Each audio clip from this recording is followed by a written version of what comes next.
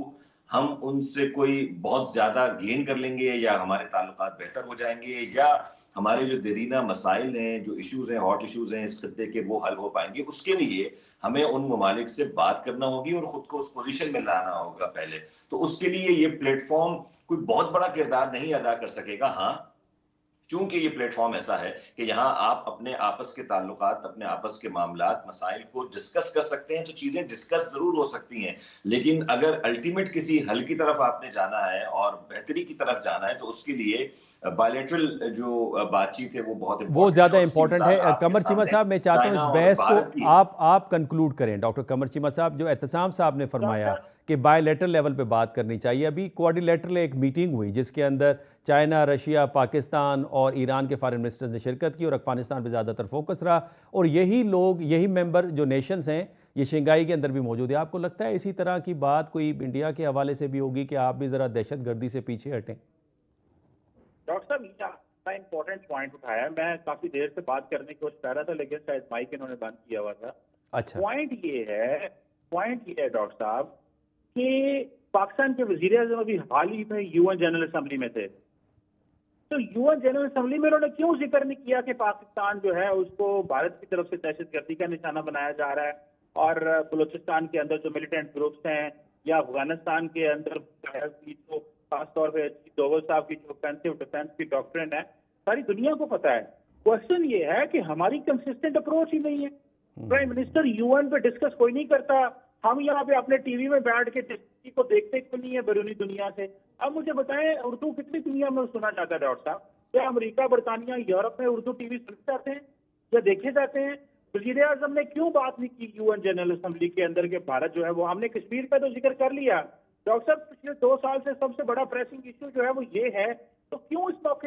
کو you N general assembly کا فائدہ نہیں اٹھایا جبکہ انڈیا نے آپ کے اوپر سیدھے سیدھے الزام لگائے؟ اب اس میں ڈاکٹر صاحب دیکھیں، ہمیں تھوڑا سا اس کو سمجھنا پڑے گا، انڈیا نے بیسیکلی ساؤتھ ایشیا کا خاتمہ کر دیا ڈاکٹر صاحب، ان کے بقول اب ساؤتھ ایشیا نہیں کرتا۔ اب مجھے یہ دیکھیں، سارے کے سارے جو ملٹی لیٹرل بلاک ہیں، میں کولمبو سیکورٹی کانکلیو کی بات کروں، میں سگار کے کانسیپٹ کی بات کروں، میں آپ کے ساتھ بمسٹیک کی بات کروں، یہ سارے کے سارے انڈین اوشن کے اندر ہیں، اور وہ کہہ رہے ہیں کہ ہم گلوبل ساؤتھ اور انڈو پیسفک کی وہ بات کر رہے ہیں، اور وہ کہہ رہے ہیں کہ اس کو ہم نے ختم کر دیا ہے۔ سارک جو ہے وہ، سارک کو بھی وہ یہی کہہ رہے ہیں کہ دہشت گردی ہے، تو ہم نہیں چلا سکتے۔ ڈاکٹر صاحب ہماری جو الفاظ ہے نا، یہ ہم کنفیوز لوگ ہیں، ہماری لیڈرشپ کنفیوز ہے۔ ہم ٹی وی پہ، اپنے ٹی وی میں تو بیٹھ کے بات کر لیتے ہیں انڈیا کے بارے میں، لیکن جب گلوبل فورم پہ جانا تو ہم بات ہی نہیں کرتے۔ ڈاکٹر صاحب اگر اجازت دیں، ٹائم چونکہ وقت کے دامن میں گنجائش نہیں ہے، جو آپ نے بات کی ہے میں ایک جملے میں اسے سمیٹ لیتا ہوں۔ مجھے ملیحہ لودھی صاحبہ کا ایک اسٹیٹمنٹ یاد آ رہی ہے جس پہ انہوں نے فرمایا کہ پاکستان کی اس وقت لیڈرشپ ویک ہے، انہیں نہ فارن پالیسی کا پتہ ہے، نہ اس کے اہداف کا پتہ ہے، نہ اس کی پرسوینس کا پتہ ہے۔ تو چیمہ صاحب نے جو انالیسز دی ہے وہ برحق انالیسز ہے، میں سمجھتا ہوں آج کی بحث کا یہ انہوں نے کنکلوڈ کر دیا ہے۔ ڈاکٹر قمر چیمہ صاحب آپ کا بہت شکریہ، فضل عباس میکن صاحب آپ کا بہت بہت شکریہ، اعتصام الحق صاحب آپ نے چائنا سے ہمیں جوائن کیا، آپ کا بہت بہت شکریہ۔ ناظرین اجازت دیجیے، اللہ حافظ۔